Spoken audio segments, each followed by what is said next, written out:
Everybody to today's class. As you've probably seen from the screenshot, I'm still trying to sell my book. It's still doing very well. I'm really pleased with it. And if anybody else would like a copy, please go to my website, skype-lessons.com, and you'll be able to buy a copy on there.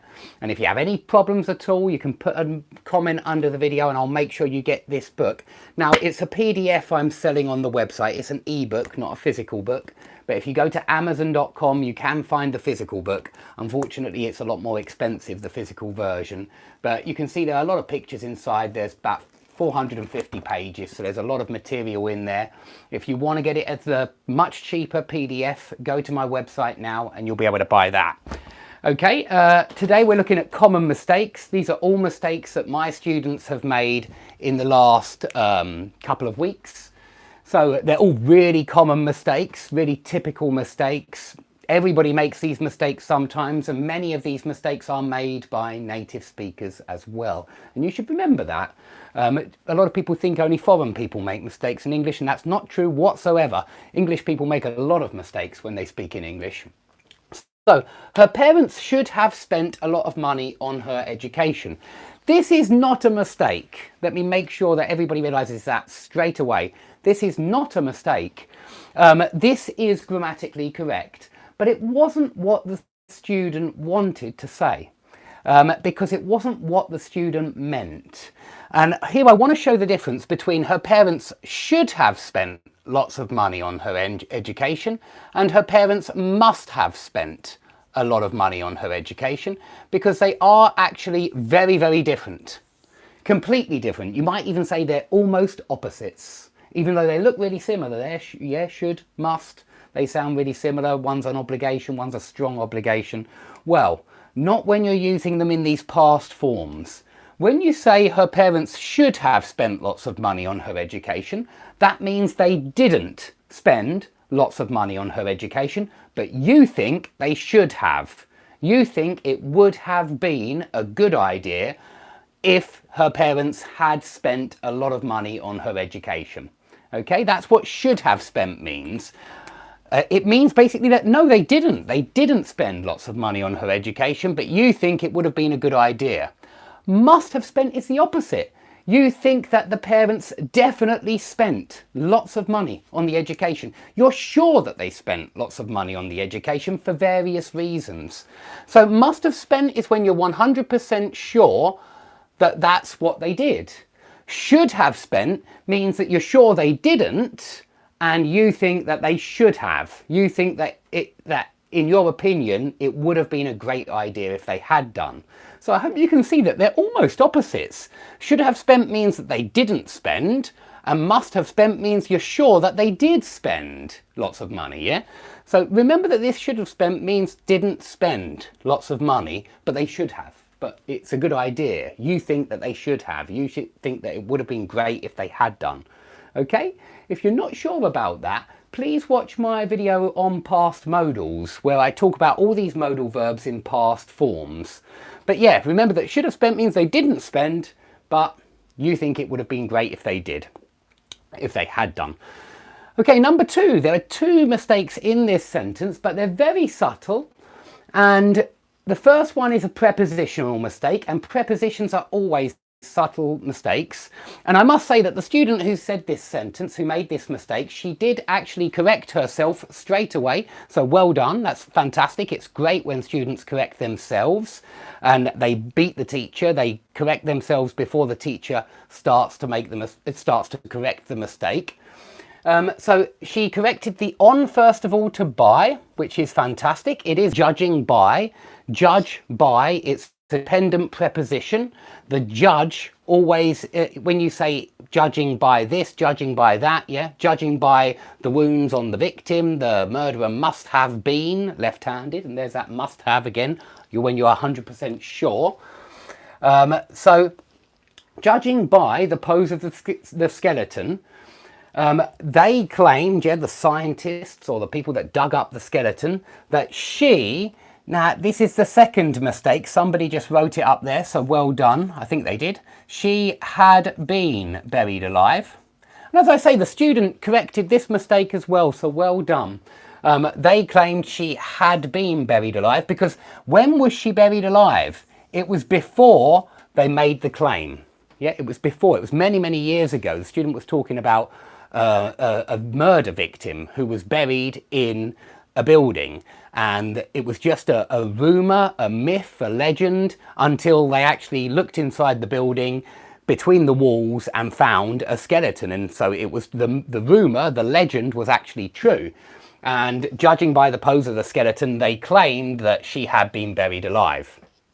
Okay, the cat is really sensible to smells. Here we've got the wrong adjective, and it's very easy to mix up this adjective with another adjective, and somebody's just written it up there. Well done, whichever student got that correct. You're absolutely right. It's sensitive to smells and not sensible. Sensible means logical, rational, and with a lot of common sense. A practical person, a logical, a rational person, they are sensible. They don't act in a ludicrous or eccentric or weird way. They act in a rational way. So sensible is really, it's a positive word, but it means somebody is logical and rational. Sensitive is when you have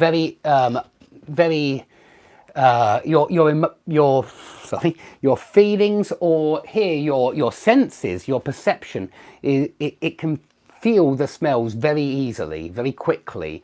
We don't usually say feel the smells, by the way, so that's a bad collocation, but you can sense that those smells are there very quickly.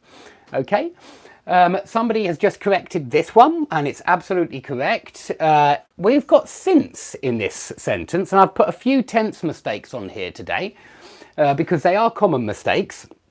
This one should be we have known each other since, and the reason why it's have known is it's got a present perfect signal word.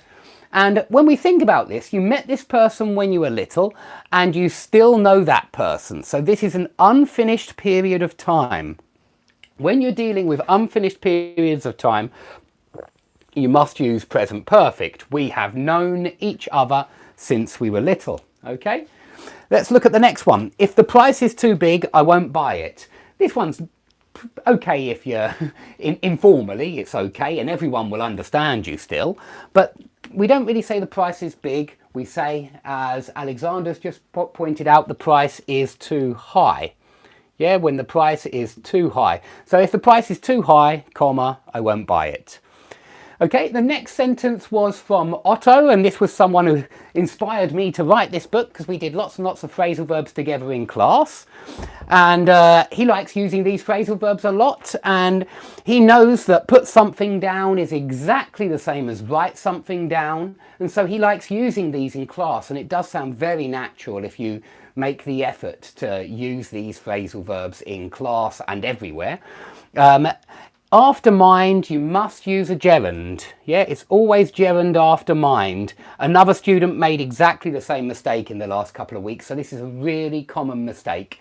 So would you mind putting this down? Okay, would you mind putting this down, or writing this down, or jotting this down, or getting this down? There are loads of phrasal verbs that are exactly the same as write something down. Yeah, loads and loads. Noting this down. Okay, they were very clueless. Now, we don't really say very and then a non-gradable adjective. It's ungradable clueless. Now, that just means you can't get more clueless and the most clueless. Yeah, it means that there is no gradability here. Sometimes they're called strong adjectives.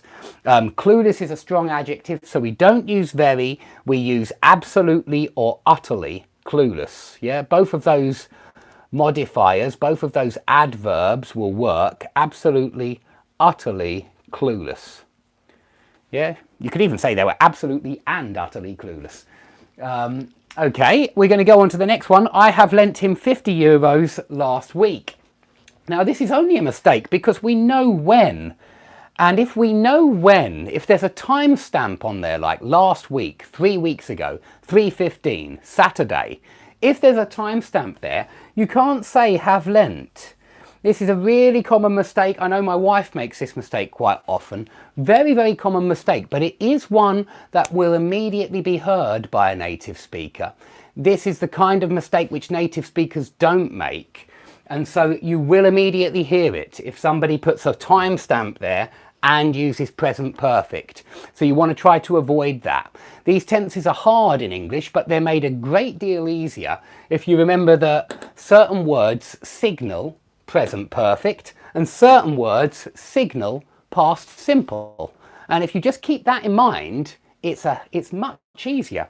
So we just say, I lent him 50 euros last week, because past simple for last week.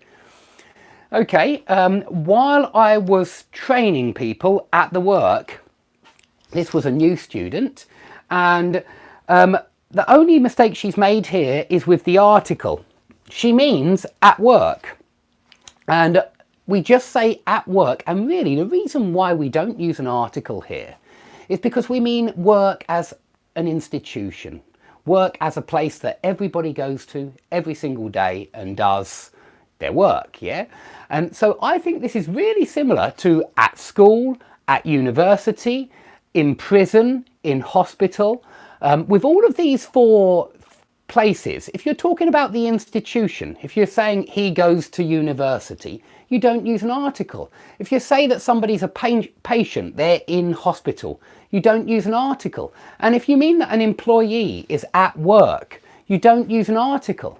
Okay, so don't use an article. I mean, when you mean it's the institution, the place that you go to every day to work, yeah? You go to the office, definitely. You go to the building, definitely.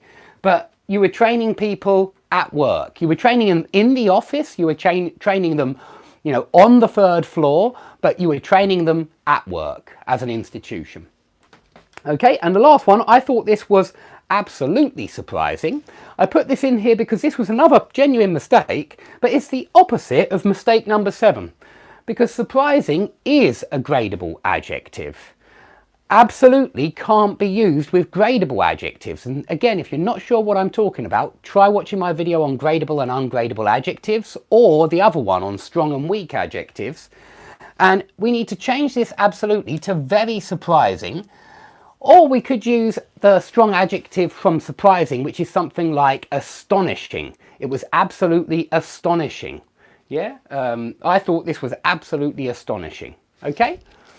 Okay, that's all I've got for you today. Please, if anybody's interested, go to the website, buy the book. I'm obviously trying to advertise this book in these classes.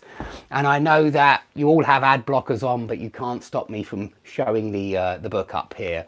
It's the first thing I've tried to sell to you guys. I haven't tried to sell you anything else, any mugs with my name on it or t-shirts with my name on it. And so if you are interested in these classes, and if you are interested in improving your English, have a go to the website, buy that PDF, and I hope that will come in handy for repeating all these phrasal verbs. Obviously you have all the videos as well. I think there's about 90 videos or something like that, which go through all the phrasal verbs as well. So that should back up, that should support, you know, that should help to consolidate all of that vocabulary. Okay, thanks everybody for watching.